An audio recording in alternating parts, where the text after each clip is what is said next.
Welcome to the Everything 80s Podcast Christmas Special.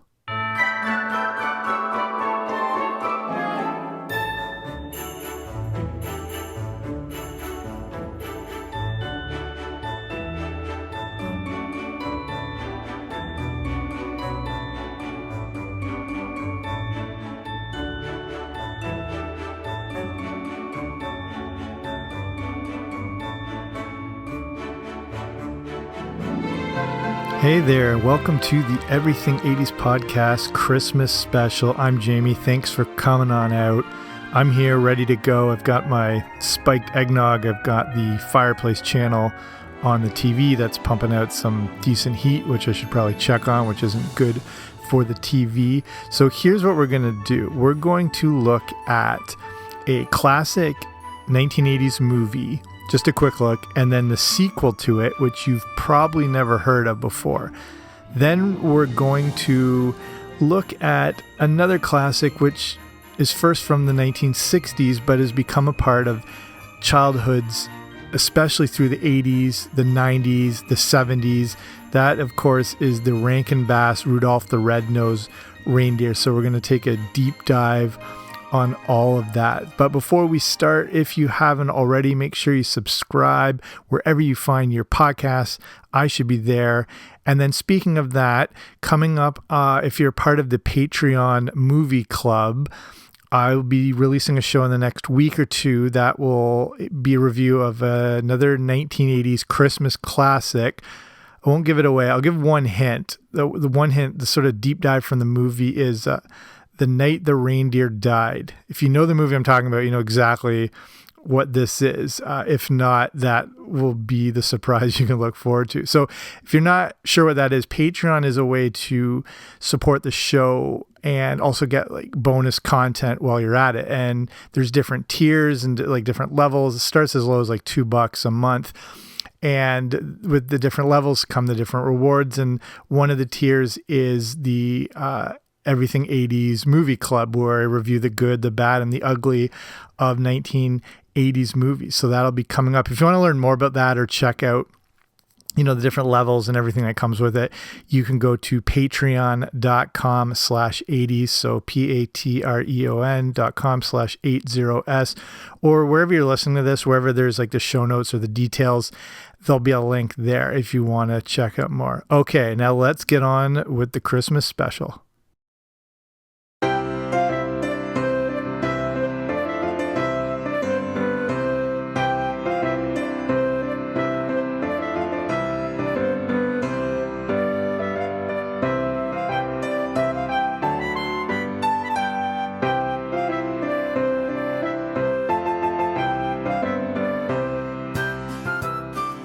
So we're starting and looking at arguably the greatest Christmas movie of all time, and that, of course, is National Lampoon's Christmas Vacation. Came out in 1989, was almost instantly labeled a Christmas classic, and I don't know about you, but it's absolute required viewing in my house, you know, growing up and still to this day. It was directed by John Hughes, stars Chevy Chase. It's the story, of course, of the Griswold family vacation.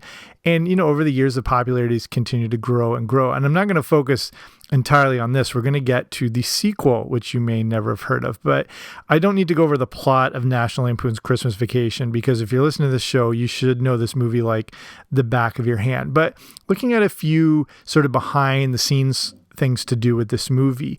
Like I said, directed by John Hughes, was actually based on a short story that Hughes had written called Christmas 59. He wrote it in 1980, and it was published in the National Lampoon magazine. And, you know, National Lampoon has been a famous magazine from over the years, and then it turned into they put out films and TV and live theater, and it brought us, you know, Chevy Chase and Gilda Radner and John Belushi and Harold Ramis and all these classics, and of course Christmas Vacation being one of the best of all time.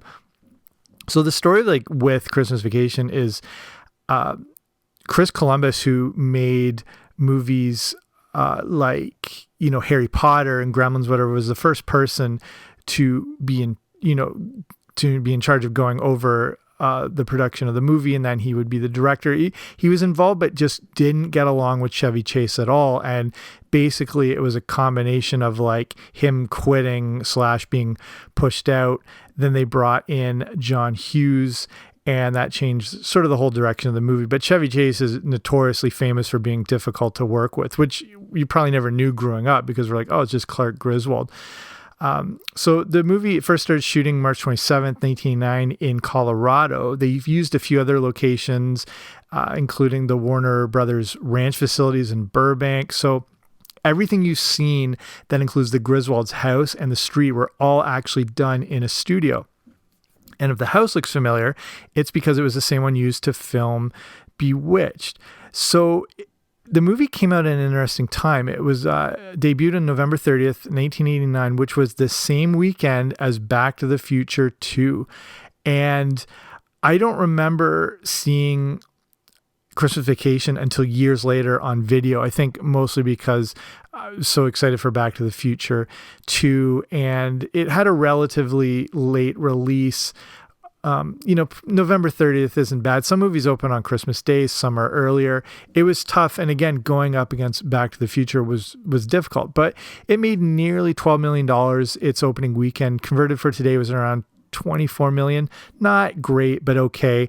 Overall, it went on to make around $71 million, which converted for today is about $142 million, which is pretty good, especially for a Christmas movie. Christmas Vacation actually topped the box office in its third week, and that never happens with movies, but there's probably a few reasons for this. Like it said, everyone wanted to see Back to the Future, so that took up the majority of the ticket sales, and movie theaters had fewer screens, so they could only show so much. So by the third week, everyone had seen Back to the Future, and by that point, it was only a week out till Christmas, so those going to the movies were looking to see something Christmassy. And that was a year where Christmas movies were not a priority for some reason. The only other Christmas movie that year to go up against was the movie Prancer, if you remember that. Again, no one wanted to go up against Back to the Future Part 2. Fun fact, Johnny Galecki, who is in who's Bud in Christmas Vacation, was also in Prancer. So he's kind of the king of Christmas that year. So obviously a classic movie now and required Christmas viewing. But there's a few things, if you don't, depending on how deep you know this movie, there's a few things to look for when you're watching it. So the part where Chevy Chase doesn't get the lights on, when Clark doesn't get the lights on and he goes nuts and starts punching all the reindeer and all that stuff, he actually breaks his hand when he started. So he was supposed to finish by punching everything, but his hand was broken. So that's why he starts karate chopping everything, because his hand was completely busted. The film actually had a huge budget, $27 million. Again, converted for today, it's, getting upwards of 50. That's a lot for a Christmas movie and a comedy. So according to Randy Quaid, Cousin Eddie is based on a real guy. And the majority of the mannerisms and all that are based on this guy he knew growing up in Texas. Other things, Aunt Bethany was played by Mae Questel, who was the voice of Betty Boop. And the scene when Bethany and Lewis first get to the Griswold's house, if you watch closely, when they enter the front door, a small earthquake actually hit. And if you watch it or slow down, you can actually see the camera shaking the whole time. Okay, so that is Christmas Vacation. And I talked about a sequel, and you probably don't know this. Not a lot of people do, or maybe you do, but Christmas Vacation had a sequel. And that seems sort of shocking because everyone should know about this movie. Like, it should have been one of the biggest movie sequels of all time, but that didn't happen because it is pretty horrible. And believe it or not, it was called Christmas Vacation 2: Cousin Eddie's Island Adventure. This is a real thing. It is a follow-up to one of the most iconic Christmas movies ever, and it turned the whole sort of franchise into a train wreck. So the first reason you've probably never heard of this thing or didn't see it in theaters is because it never was released in theaters. Instead, it was aired on TV in 2003, which is even worse than going straight to video. That's how little faith people having something if it goes straight to TV. So the premise of this thing is also ridiculous. You can tell just by the title. So Cousin Eddie and Catherine are back, and we find out that Eddie works at a nuclear power plant, very Homer Simpson-ish. One day, he is outworked by a trained monkey. Eddie is then fired, but his boss is worried he's going to sue because it's so close to Christmas. Eddie's boss then gives him a tropical vacation to the South Pacific, where the family ends up getting shipwrecked. This gives Eddie the opportunity to show that he can provide for his family and give them a good Christmas. And of course, hijinks ensue. So again, the fact that this thing exists is so bizarre, but then that it's so bad, it possibly takes away from the original, which seems impossible, but just associating this thing with Christmas Vacation, even though it has Randy Quaid in it as Cousin Eddie, it's just still an atrocity. The full name is National Lampoon's Christmas Vacation 2, Cousin Eddie's Island Adventure. This thing came out on December 20th, 2003 on NBC. And if they had even done a close attempt at recreating the original, just not having it set on a tropical island, this thing could have been a massive TV event, even if Chevy Chase wasn't in it. If they set this thing in like Eddie's cabin, or like just involving some of the other characters, or just doing a rehash, but from Cousin Eddie's perspective, it could have been a big thing. But because it's this island setting, and it's basically a cartoon, and some people have called it the worst movie they've ever seen, a lot of critics. So that's saying something.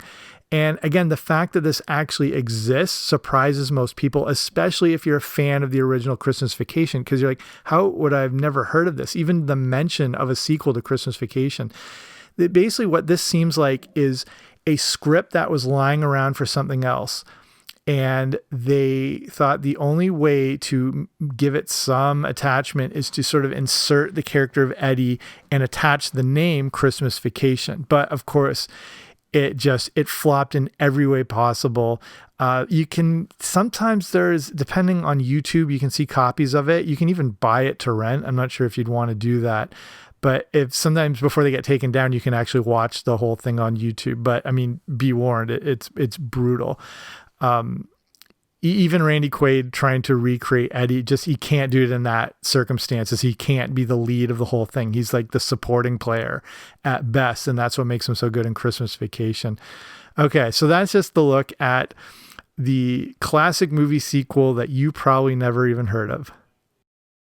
So let's move on to a true beloved Christmas special. And that is Rankin Bass's Rudolph the Red-Nosed Reindeer. So there's a few things I cover on that. Obviously, this is always primarily 1980s based, but there are those things that weren't created in the 80s, but were a huge part of the childhood of kids growing up in the 80s. Like just thinking like a Charlie Brown Christmas, for example. These were things that if you grew up in the 80s, you felt like they only came out then. We didn't know they were necessarily from the 60s or whatever time period. They felt fresh because they were brand new to us, and they're a huge part of 80s nostalgia. So Rudolph the Red-Nosed Reindeer, as a quick summary, it was a TV movie produced by Rankin Bass in 1964. That's how old this thing is. It's based on the poem by Robert L. May and the song by Johnny Marks. And it, of course, has become the most successful and longest running Christmas special in television history.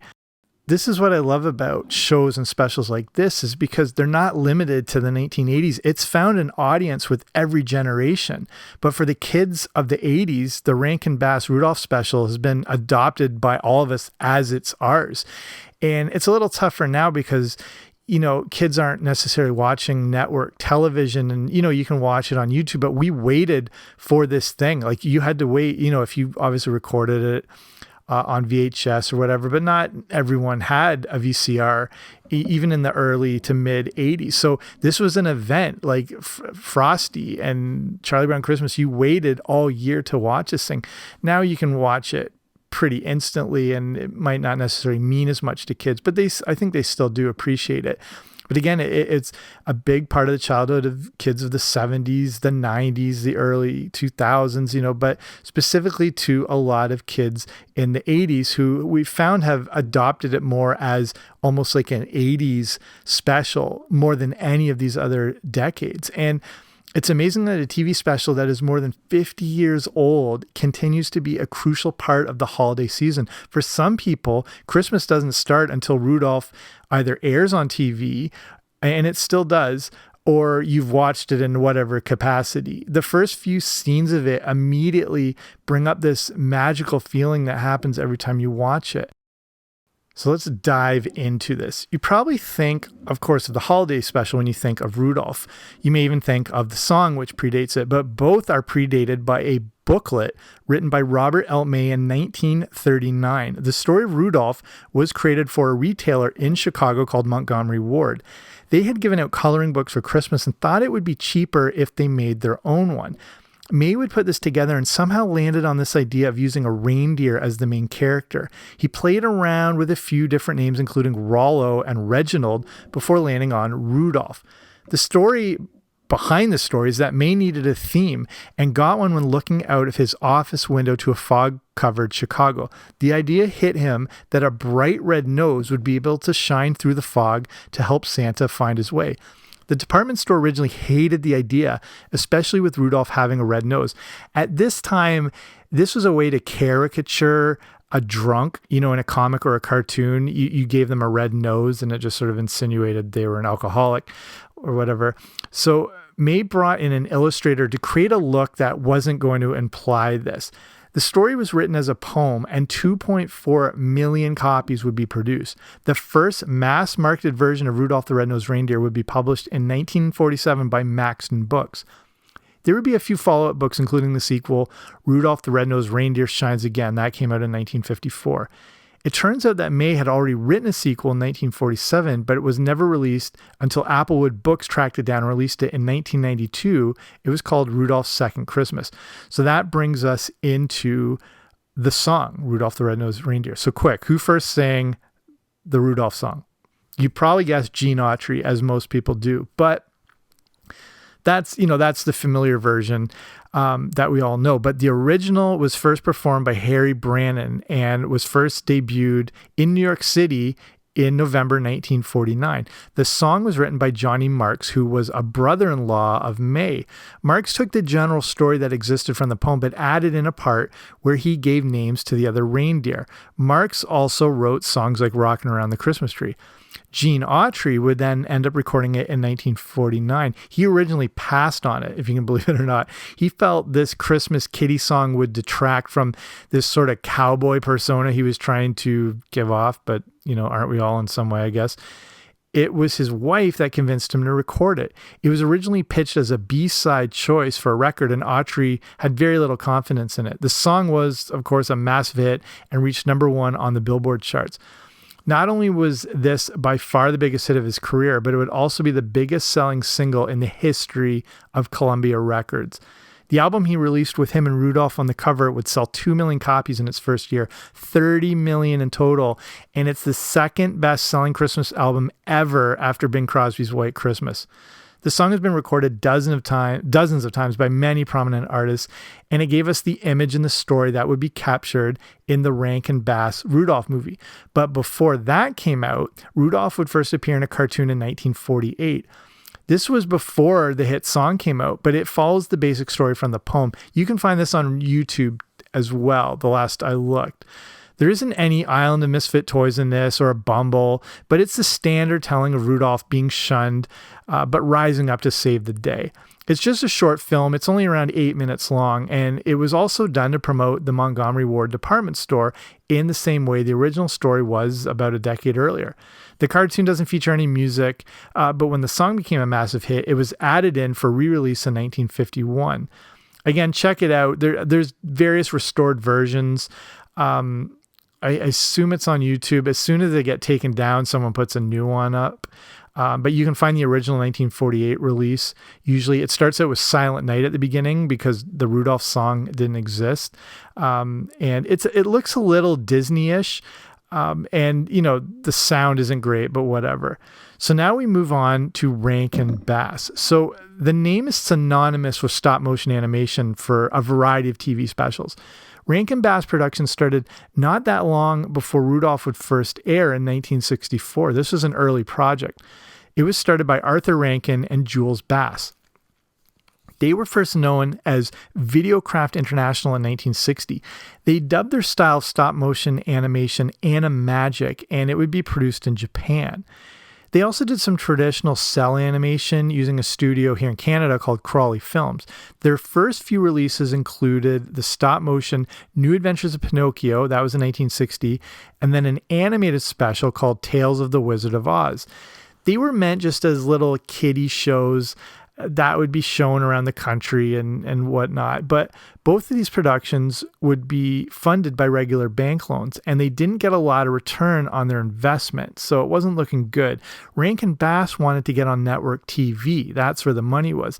And their first properly funded special would be 1964's Return to Oz, and that was bankrolled by General Electric. This was the first type of sequel that existed for The Wizard of Oz, which had come out only 25 years earlier. That's crazy to think about when you sort of break up these time spans. Return to Oz was cell animated, and it was supposed to be their big splash into network TV, but it didn't really happen. I'm not sure why that was. I don't know if 25 years is still a while, but I don't know if necessarily The Wizard of Oz had built up that status that it has today. Either way, it wasn't a big hit. So now they're kind of in trouble, and they're looking to take another shot at a decent TV special and to get Rankin Bass on the map and try to make this company successful. So Arthur Rankin happened to be friends with John Marks, and he suggested the idea of a Rudolph special. The premise of the story sounded good, and they would also bring in the original author Robert May to help put this thing together. They also decided that instead of animation, they would give another attempt at the painstaking but effective animagic style they had used on their Pinocchio special. Okay, so now they start putting the Rudolph special together. And if you want to see the show notes for this episode, I've got some pictures on my blog and some pictures, and there's some pages from the original script, and that's everything80spodcast.com/Rudolph movie, just if you want to see some of these things. It's kind of interesting. So again, General Electric was behind putting out the new special for the holidays, and they wanted to go with Rudolph. They thought this was a good idea. So the whole thing, this TV project, was conceived by a man named William Zoloff, who was vice president of GE's Housewares division, kind of like the Jack Donaghy of the 60s. The main reason that he definitely wanted to go with Rudolph was first that it was coming up on the 25th anniversary of the original Rudolph the Red-Nosed Reindeer book. The other reason was probably the main reason. He knew he could get permission to make the special as he was friends with Robert May after working with him back at Montgomery Ward in 1939. This is how so much of this entertainment business seems to work, as these connections and the people you know. But in the case of the Rudolph special, you had all the big sort of players. You had the original songwriter, you had the original author, like you had all the right pieces in place. So Rankin Bass is not Rankin Bass yet. They're still Videocraft International, but their work in stop motion animation with the Pinocchio special was seen as probably the better choice to make the Rudolph movie as opposed to animation. So they were given 18 months to put together this special. They had a budget of around $500,000. Converted for today, that's about $4.2 million, which is a lot, especially back then, to invest in something that you don't know it's going to work or not. So that was not only to make the special, but the commercials for it that would feature GE. Again, I've got a few links on the blog to clips from YouTube that, may or may not be there anymore, depending on what's been taken down. But you can see some of these original black and white Rudolph GE commercials. They're really interesting. Since the original story and the song were pretty short, they had to put together a longer script. May and fellow writer Romeo Mahler put together a new script that would focus on Rudolph as he grew up and the fellow kids of the original 8 reindeer. It's funny because in the special, we think of the reindeer that pulls a sled at the end as the classic ones from the song, like Dasher, Dancer, Prancer, Vixen, but they're not. This is a story of them in the future as parents, with Rudolph being one of those kids. They would also use a bit of Joseph Campbell's hero's journey, if you're familiar with like that, think of the Luke Skywalker story in Star Wars. And it would center around Rudolph leaving home, growing up, facing his fears, and coming back a new buck or whatever. They would also create new locations and new characters such as Hermie the elf, not Herbie, Hermie with an M. People often mix that one up. Clarice, Yukon Cornelius, Sam the Snowman, the Bumble, the Island of Misfit Toys, all that. So let's look at the music and the changing direction of the show. A big part of what makes this special so great are the amazing songs featured in it. The original song creator, I mentioned, John Marks, is brought back to create the iconic songs. He wasn't sure at first about how he was going to pull it off, but then he brought us the classics such as Silver and Gold, Holly Jolly Christmas, There's Always Tomorrow, Fame and Fortune. A big part of the Rudolph special that made it so great would be the narration and the singing by Burl Ives. He had a very familiar and calm demeanor and walked us all through the show and, brought life to the songs he sang, including Holly Jolly Christmas and Rudolph the Red-Nosed Reindeer itself. Burl Ives, though, wasn't a part of the project from the start. At first, the narration was going to be done by Larry D. Mann, who did the voice of Yukon Cornelius. They had the entire special recorded with Mann doing the narration in a Brooklyn accent. When the opportunity to get Ives involved in this whole thing presented itself, they jumped at it. Ives was an American icon already, and his involvement with the show brought it a lot more credibility. Sort of tying it back to Star Wars is the same thing when they brought Alec Guinness on board. It finally gave them some legitimacy and more interest. And it was the same thing with this.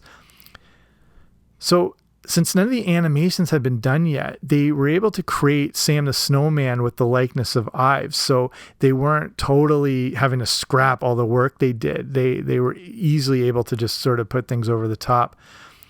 So this is also, speaking of that, how the voices brought this special to life. The stop motion animation is endearing and it's pretty beloved, but it is, very simplistic. The models for the characters in Rudolph, they look great, but it's the voice acting that really brought this special to life. I hadn't realized this, but the entire voice cast, except for Burl Ives, were all fellow Canadians. This was because of Jules Bass using the Canadian Crawley films, which gave him access to these voice actors. Everyone featured in Rudolph the Red-Nosed Reindeer were classically trained radio performers. This medium gave them the ability to create and hone characters based on just seeing an image or getting a simple description of them. Even though radio was dead everywhere else, it lived on here in Canada because of the Canadian Broadcasting Corporation, or CBC, and they remained the best voice talent in the world. Rudolph would be voiced by 41-year-old female Billy Mae Richards, who would also be the voice of several Care Bears over the years. Stan Francis provided the voice of both Santa and King Moonracer. Paul Soles voiced Hermie. Soles was also the voice of Spider-Man in the original cartoon from the 60s, and Janice Orenstein voiced Clarice. These actors really brought to life these essentially lifeless puppets and helped create the true tone of the movie, or the special, whatever you want to call it. The big problem was this special was only meant to be a 2 to 3 year thing. So the union contracts they signed only covered them for that and not the 55 plus years it's been going on for. This left most of these voice actors really sort of soured over the following years, and it's not necessarily a great experience for them. But let's look at some more of the production details. Rudolph would be created in Japan, where the animagic process had been created and perfected. Rankin would go over to supervise things, but everything you are watching in the Rudolph special was made in Japan. Most of these puppets used for the special were made out of wood, with over 200 different characters being created. Real materials such as wool and fur were used to try and make them look as real as possible. I don't know, did you ever think how Rudolph and some of the other characters' eyelids look like they were made of leather? That's because they were. I remember always thinking that. The puppets weren't very big at all, with the largest, the Bumble, coming in at 22 inches high. Here's a fun fact. The scary scene of the Bumble peering over the mountains comes from the real-life nightmares of one of the writers. Everything would be finished by the summer of 1964, and it was ready for a viewing audience. Here's something really bizarre I learned researching all this. The very first airing of Rudolph happened on December 6, 1964 on NBC at 4:30 in the afternoon. There was no concept of releasing a kids' holiday special during prime time, as it just made more sense to put something like this on after school.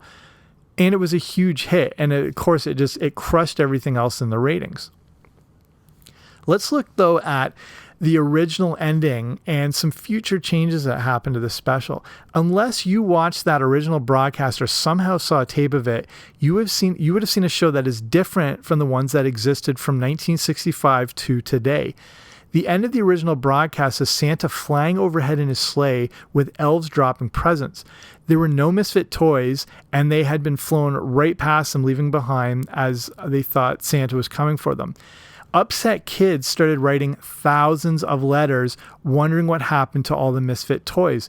GE decided they needed to resolve this storyline and would create a new ending. So in all future versions, we get a shot of the misfit toys gathered around a fire before being taken in by Santa. The ending now shows the misfit toys being dropped out of his sled.